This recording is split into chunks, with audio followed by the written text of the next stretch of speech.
A very good morning and welcome to the Fan Zone here on Saturday of the 2023 Olympian National Dressage Championships in this wonderful location that is Somerford Park in Cheshire. I'm Sam Lloyd, lovely to have you with me, and over the next 2 days I'll be joined by some fantastic guests. So a warm welcome to everyone that's here this Saturday morning, and indeed further afield watching on Facebook Live. Hopefully we can bring a little bit of magic of these wonderful championships to you wherever you're watching across the world, bringing you live into your living rooms. And indeed, if you have any questions for any of our guests, please post in the comments and we'll do our very best to ask those questions. Right, let's get started, shall we, for this Saturday morning. And this is a gentleman who really does not need any introduction whatsoever. One of Britain's most successful British dressage competitors, having competed over 4 decades. I'm showing his age, but I'm absolutely delighted to be joined by none other than Richard Davison. Good morning to you. Well, good morning, Sam. Thanks very much. I prefer it if you left the 4 decades. I don't know how that can work. How did that happen? I don't know. I'm only 30, so I don't know. You must have started. Showbiz age? Sorry. Now we've This got is a very important thing yes. here now. Please, We've welcome. got the coffee delivery. Would you like to share it? No, you No, go ahead. okay. Although I am partial to coconut milk, like your good self. Yes, exactly. Well, I'm going to have to Enjoy. put my mic down while I just open this now. That's fine. I'll keep on talking for a moment while Richard has a little bit of his coffee, which is well earned. I think it was a very, very early start this morning for you, wasn't it? It was a late night, bopping away last night to Rick Parfitt and actually a Queen cover band at Bolesworth. So we were double booked yesterday here and at Bolesworth. So yeah, really good. Oh, fantastic. Enjoy your coffee and chin chin to you. Thank you so much for joining us on this wonderful Fan Zone here this Saturday morning. Let's just talk a little bit about the Olympian National Dressage Championships. I mean, it's a wonderful, wonderful event, and it's a very, very important part of the equestrian calendar, isn't it? Yeah, absolutely. And actually, when I drove in on Thursday, it's just phenomenal when you look around this site. And I reflected, I was actually trying to think when the first national championships that I went to and where they were, because they moved around in the early days. And if there is anybody as old as me on this showground, probably doubtful. But if you go back in time, you just really cannot imagine how we've got to where we've got to. I mean, this, for me, has got a really true international flavour and taste, and look how busy it is and all the trade stands. And what's great is, from a horse training point of view, is the atmosphere for the horses and all the various rings. They're really flagged up well, and there's a lot of atmosphere. So that's great for producing the horses.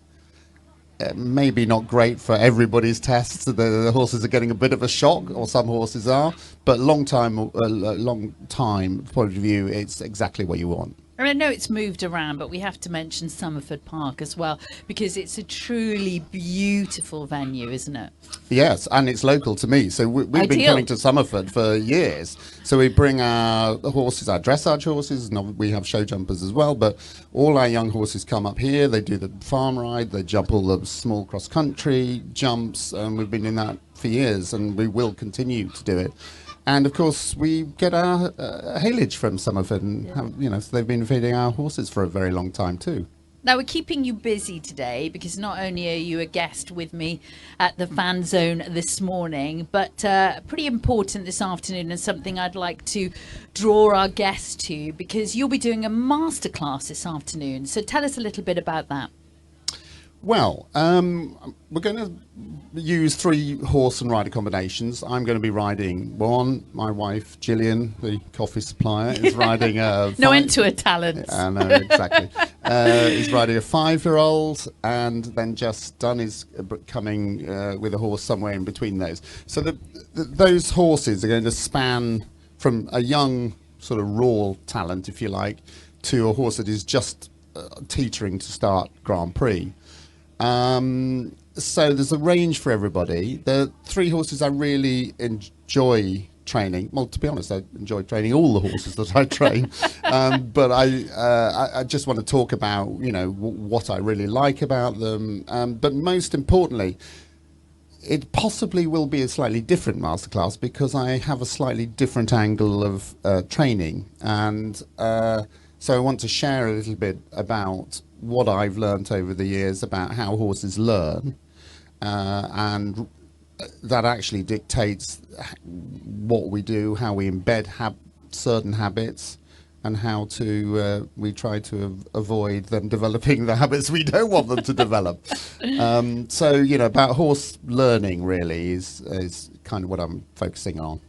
And you mentioned there Jess is going to be with you, Yeah. which is fantastic. So it should be quite a masterclass to remember this afternoon. And of course, giving your wealth of experience, do you enjoy that element now? You've been involved in the sport for so long, it's in your DNA. But the masterclass element at an event such as this, do you enjoy that element? Yeah, I mean, I like all aspects of it. That's, maybe why I'm involved with so many different sides of it. But yeah, I see the whole thing, as a joined up sort of project, really. And it takes all the various parts of show organising, training horses, riding the horses, producing them, all the rest of it, and managing the horses as well, at home or in the stables here on site. Management is really important. But I've always liked communicating and so that's why I like doing the masterclasses. So that's happening at 3:35 this afternoon in Yeah. the main arena, is that right? Yeah. So for anyone here today to kind of go and have a look and reap the rewards of your knowledge and expertise. Yeah, well, I don't. The thing is, with horses, you never know how they're going to go, and when, from experience, when you've got your wife in there as well, I mean, anything can happen, and it Could be interesting, right? yeah, it will be a masterclass with a difference, that's for sure. I love that. That's like a strap line, isn't it? Yeah. Masterclass with a difference. I think it's a health warning, actually. But you mentioned as well, the significance of this event, and indeed for these young horses to savour this atmosphere, which is really important in terms of the training process. Well, yes, it is. And going back to the point that I was talking about is breaking down how horses learn. So you can actually embed consistent responses and sort of, which is based on a memory recall at home, and they can be working very well. And then you can do the same thing in warm up. But when horses go into a different place, even though it might only be 15 meters away, because visually there's all sorts of things that the horse is looking at, taking into its brain, going in through its ears, the sound.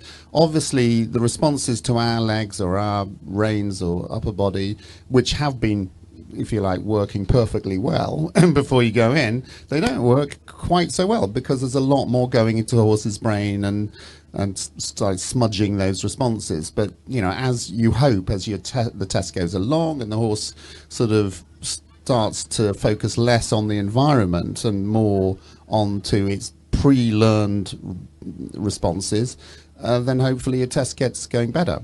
But it all depends, because all horses are different. Like humans, they all have a different brain function, and some are absolutely not bothered by what's going on around them, or some can take it all in but still carry on, responding at how we want, or others might be overcome by the whole thing, and exactly for those horses, that's why I must say BD and Kelvin Bywater must be congratulated for putting on a show like this. Not only is it fantastic for spectators and the whole dressage community, but it is fantastic for producing these horses and exposing them to these kind of conditions, which is typical of a high level international competition.